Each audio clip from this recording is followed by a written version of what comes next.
Hi everyone, this is Brandon from Drum Gear Geek. It's been a while since I did a video, and I wanted to touch on one of the things I mentioned in my original DTX Multi 12 versus SPD SX video, using the melodic tone generator inside of the DTX Multi 12 with an external keyboard. This type of control effectively lets you get two instruments in the space of one, as well as two for the price of one. This kind of setup can be useful in theater pit orchestras, front ensembles for drum corps, indoor drum lines and marching bands, or just any situation where you need to cover both percussion and pitched voices. Let's look quickly at the physical setup. I'm using an Alesis Q25 keyboard here, but the same general principles should be useful for any external keyboard. The keyboard needs two things: power and MIDI note information. When you connect a keyboard like this to a computer with USB, you can generally get both the power and the note information over the same single USB cable. Unfortunately, the DTX Multi 12 isn't set up to allow this kind of connection. You can send MIDI information over USB, but only from the device Type B connector. That's the squarish connector that you usually see on printers. The DTX Multi 12 isn't set up to work as a USB host like a computer, so the Type A connector, the flatter USB port that you usually see on a computer, can only be used to pull files off USB drives. Therefore, you need to use the regular 5-pin MIDI cable to transmit the note information. However, you can use the USB-A port to power the keyboard. Because the DTX Multi 12 is designed to work with USB drives that require bus power, there is enough power present on the USB connection to power the keyboard. You'll see a warning when you initially connect, but you can safely ignore it. It's just telling you, hey, this isn't a USB drive. It'll work fine. Two cables from the keyboard to the DTX, and you don't need a separate power supply. Cool. Now that you're connected, I'm sure you're going to want to go ahead and play, so let's go ahead and give it a shot. Nice! A piano sound. And there we are, end of video. Thanks for coming by. No, I'm just kidding. You actually want to be able to change the sound, right? Okay, all right, we can do that. As I told you, this is a bit of an advanced topic, so the fact is we're kind of hacking the DTX Multi 12 to do this. It's going to take a little bit of a setup. Not a lot, but some. Before we do that, let me take a moment to give you a very quick overview on MIDI program changes. Basically, in addition to sending information about the notes you're playing, MIDI allows you to send information about the types of sound it should be playing. There's a specific type of instruction that you can send that says, switch my sound generator to this sound. This type of instruction is called a program change.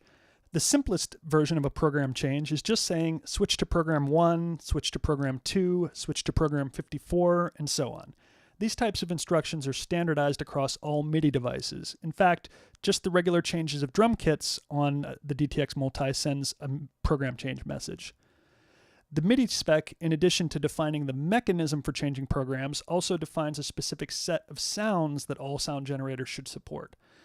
They won't always be exactly the same, but these sounds give you at least a starting point on any device. These sounds are called the general MIDI, or GM sounds. For example, GM Sound 1 is always an acoustic piano. GM Sound 2 is always a bright acoustic piano. GM Sound 3 is always an electric piano. GM Sound 31 is always a distorted electric guitar. GM Sound 92 is always a synthesizer choir pad. GM Sound 124 is always a bird tweet sound effect. They may not sound exactly alike from device to device, but you'll at least be assured of getting the right kind of sound. There's 128 of these GM sounds, and as an aside, you'll find the number 128 a lot when dealing with MIDI. You have 128 levels of dynamics with a MIDI sound, there are 128 control change messages you can send, and as I said, there are 128 program change messages you can send. As another side note, I've got another idea for a video, a drummer's guide to MIDI, so look forward to that in the future. Anyway, 128 program change messages. That's great if you're only ever using the GM sounds. There are 128 of those. But what if you want to be able to control the sounds on a modern tone generator, which can have literally thousands of sounds available? That's where MSB and LSB come in. MSB and LSB stand for most significant byte and least significant byte, respectively. Basically, you can think of these as bank select controls. They're used to carve up all of the available sounds into 128 sound chunks. So first, you select which chunk you want to use, then you can use the regular program change message to select which of the 128 sounds in that chunk you want. On the DTX Multi 12, the LSB and MSB are limited, but they are used. If you send an LSB and MSB of 0, you're addressing the general MIDI bank, and all of the sound choices will follow the GM assignments we talked about earlier. If you send a MSB of 63 along with an LSB of 0, you're going to address DTX's custom melodic sound bank. This is all the voices in the MI section of the pad assignment. It's got some custom voices like marim vibe, which kind of transitions between marimba and vibe, as well as just kind of better versions of some of the important GM percussion voices like tubular bells and vibraphone.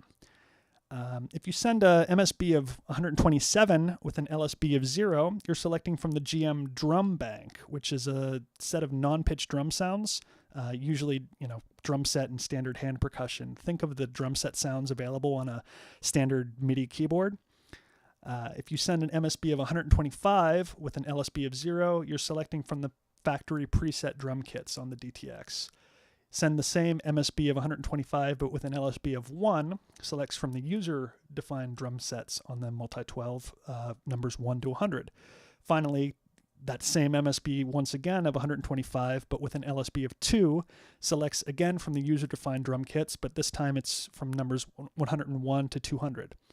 By the way, all of this information is available in the DTX Multi-12 data list document.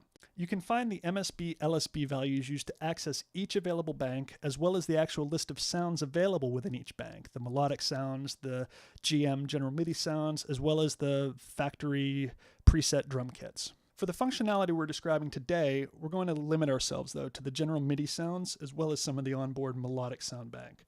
So that's MSB 0, LSB 0 for general MIDI sounds, and MSB 63, LSB 0 for melodic sounds. Once you know the bank settings to use, then it's just a matter of picking a sound and finding the appropriate number. Wait a second, Brandon, where do you enter this information? Oh, right, that's the hack part of this. This is the part that's a little bit, maybe not what was intended for the original use of the DTX Multi-12, but it's a really powerful tool you can put in place. Remember I told you before that the DTX Multi-12 is a ridiculously powerful MIDI Swiss Army knife. It's set up to allow you to send a MIDI program change when you select a drum kit.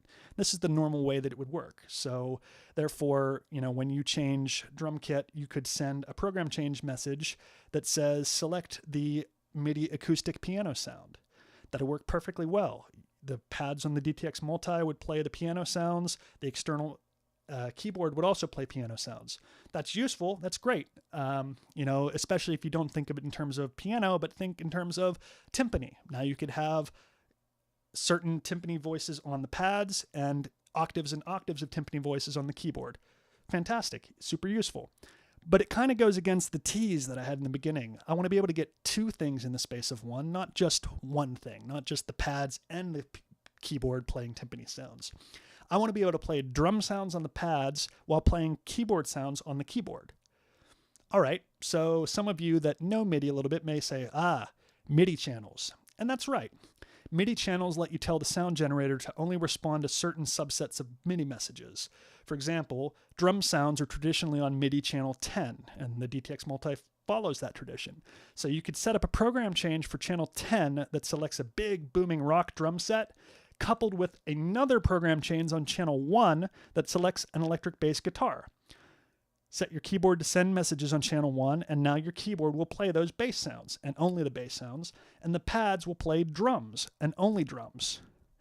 It's still a bit limited, though, in that you need to set up your patches of combinations of sounds. For example, if you wanted to play that same big booming rock drum set on the pads, but now have an organ sound on the keyboard, you need to set up a whole different preset. Preset 1 would be rock drums on the pads, bass on the keyboard. Preset 2 would be rock drums on the pads, organ on the keyboard. That also means that if that snare on that big booming rock drum set needed to be tuned down a little bit, you'd need to change it in both preset 1 and preset 2. There's got to be an easier way to do this. What I'd ideally like to do is to have separate control. One preset that chooses the sounds for the pads and kind of a secondary preset to choose the melodic sound that you use on the keyboard. And that's exactly what this hack lets you do.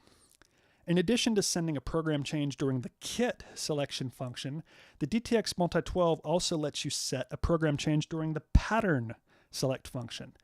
The basic idea of this was set up so that you could use a specific drum set for the sequencer. If I make a pattern in the sequencer that's a samba, I can make sure that regardless of what drum set was selected before, when I switch to the samba pattern in the sequencer, it would change to an appropriate drum and percussion sound so that the samba is voiced correctly. You wouldn't have a big gated rock drum set trying to play a samba. However, MIDI program changes are MIDI program changes. They're the same everywhere. So instead of just using the functionality to select a preset drum kit, I can go back to using my MSB and LSB values to target, instead of drum sets, I can just go right back to those general MIDI GM sounds. So now let me show you an example of how to set up a piano preset on your keyboard that's going to be independent from what's going on the drums on the pads. First, you need to set up the DTX Multi 12 so that it sends a program change when you select a pattern. From the pattern section, select MIDI settings. On MIDI screen 1, select channel 1, which is what we're going to use for our keyboard, and tell it to transmit program change. Then go to MIDI settings screen number 4 and actually set up the program change numbers. You have settings here for M for MSB, L for LSB, and PC for the actual program change. So as we said before, we should use MSB and LSB values of 0 to target the general MIDI. Then I make sure those are set, and then I just pick my program change number. I want an acoustic piano sound, so I'll use program change number 1. Then save this pattern, call it piano, and there we are. Now, whenever I select this pattern, the tone generator on channel 1 will switch to an acoustic piano. I can use this with any combination of drum sounds on the pads.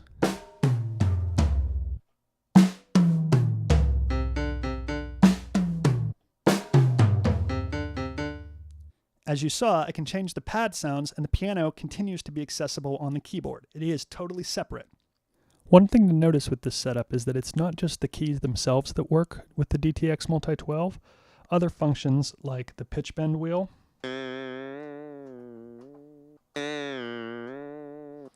as well as the modulation wheel work. In this example, the clavinet sound adds a little bit of vibrato to the sound when you add the modulation wheel. So here's it with no effect, and here's it with the effect the full way up. Once again, no effect, full effect. Also, the things like the octave keys work as well. So you have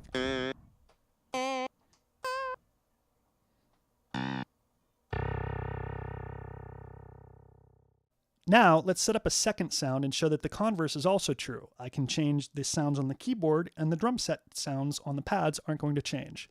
So I'll go through the same process to set up a GM organ sound in pattern 2. MSB 0, LSB 0, PC 19 for rock organ.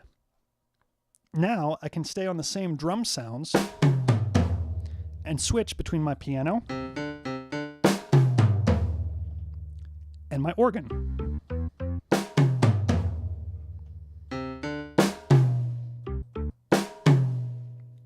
As I've shown, by moving the keyboard voice selection to the pattern section, we basically have totally independent selection of voices.